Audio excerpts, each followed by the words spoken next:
I'm going to talk about one thing in the next 7 minutes that we have, which is business models as a tool for success. And it's really about a tool, and I'm going to run you through that in the little time that we have. So I'm going to make 3 points. That's it, 3 points in these 7 minutes. First one, let's get started with a time machine. Let's travel back to 1958, 1959. Do you know who this is? Probably not. It's Chester Carlson. And Chester Carlson is known for having invented the first modern photocopying machine. Now, why would I be showing this at an event like E-Day? The reason is very simple then. When Xerox invented this machine, it was great technology, but it was too expensive to bring to the market. So they asked consultants, what are we going to do? What are we going to do? We can't sell this, it's too expensive. Consultants said, too expensive, shelf it, don't go to the market. Well, they insisted. And what they did is, they went to go look for a business model to bring the photocopying machine to the market. So what did they do? Instead of selling the machine, because it was too expensive, they leased it to companies, and they said, you lease it, you get X thousand copies for free, but if you photocopy more, so if you photocopy 11,000 times instead of 10,000 times, you pay per copy. You know what happened? Of course you know the story. People made thousands of photocopies, and Xerox became one of the biggest companies in the world. Now, let's move on with a time machine. Fast forward. Let's move to 1997. Now, you know these two guys, of course. They're famous for Google. Now, Google was not too expensive when they came to the market. It was too cheap. It was for free. So what did they have to do? They had to find the right business model to earn money and to survive with this free product. And the rest of the story, you know, contextualized advertising, auctioned off over the web, and now they're the richest web company in the world. Now I could go on with a time machine and ask ourselves, what's the business model today? Is it Facebook? They don't have the right business model. Hoe kunnen we dat oplossen dan met de Is it FTP Twitter? server? They don't have a business model. But what I'm going to do is I'm just going to go on with the point I want to make. What do these two examples have hoe in moeten we common? dat doen? Straightforward. They have a great business model, and the business model trumps technology, or enables technology. So they have great technology, but they needed a great business model to actually succeed and become big. So let's go to point 2. Now, I showed you that business models are important. Now we have to find out, well, how do we think about business models? As a startup, as a big company, how do I think about innovative business models? Well, I'll give you a tool to do that. It's called the Business Model Canvas. Very simple. It's a tool with 9 building blocks that allows you to describe, analyze business models, and then come up with great business models. How does this work? So, it's about 9 building blocks, customer segments. Every business model has a customer. Once you know the customers, you decide what are we going to offer them. What are the problems we're going to solve? Once you know what you offer, to whom you offer it, well, how are we going to reach them? What are the channels? The web, mobile, stores? Once we know how we reach them, we think about the relationships. Are we talking about mass customization? Are we talking about personalized relationships? And then, what are people willing to pay for? Right? Revenue models, important topic. For both examples that we saw before. Specific revenue models. And then we know, okay, this is the value we create. We know for whom we're doing it. So how are we going to do it? So we look at the left side of this business model canvas. What are the key resources that we need? What are the assets? Do we need servers?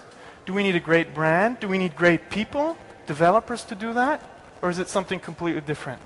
Then we ask ourselves, so what are the activities that we need to perform? Are we doing marketing? Or are we just maintaining servers? What is it that we really do? And since we're in the 21st century and we're on the web, we do more and more collaboration, so we think about the key partners. And once we know those points on the left-hand side, we know what the cost structure is. So, why do I show you this? Because on one piece of paper, you have all the elements of a business model, and it would help you think through the business model. So here's the concept. Now let me turn that into a tool. So, let's take away the clutter, overlay it with the canvas, and now you have a beautiful structure to start structuring your thinking about business models. And then all you do is you put up post-its, you think through your existing business model, new ones, and it helps you think it through.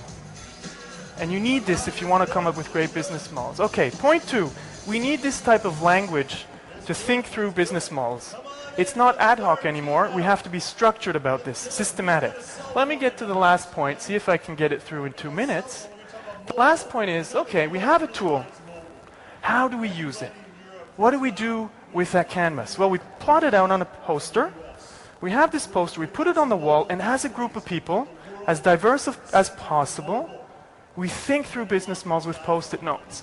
Now, the point is that we shouldn't stop with one option. We should think through multiple business models. So we have one, but that might not be the right one.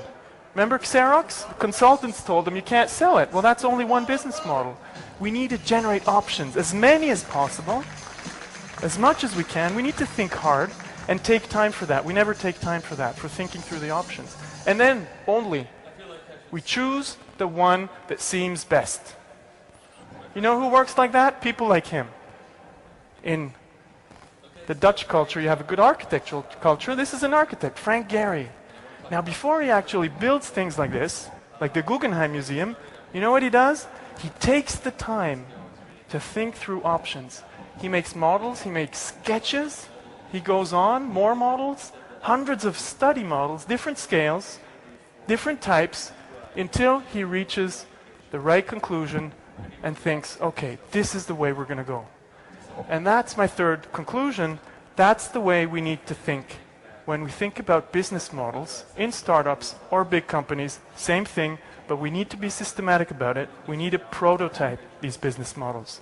Okay, I made these 3 points.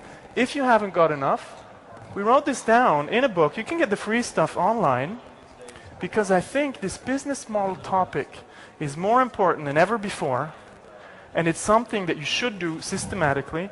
It's something for which you should take time to think it through, to come up with the best option. So, I don't know how the timing is. We don't see the watch here. Let me go down. Yeah. So, still got 1 minute 30. Let me go on. So, well, we need this design attitude to think through business models. Now, what's the big problem? The big problem is we think we have the right solution, and we go on. Now, we need to step back. Is it? Yeah, you have 30 seconds. Okay. To go. We need to step back, and we need to use tools that help us generate different alternatives, and only then we should go for the right solution. And just the last word. You can see big companies starting to do this, and they're struggling with that because it's a completely different environment, notably through the web. So let me stop there. Okay. Thank you, Alexander. They can reach you via the web, I saw. Exactly. Yeah, email. Good.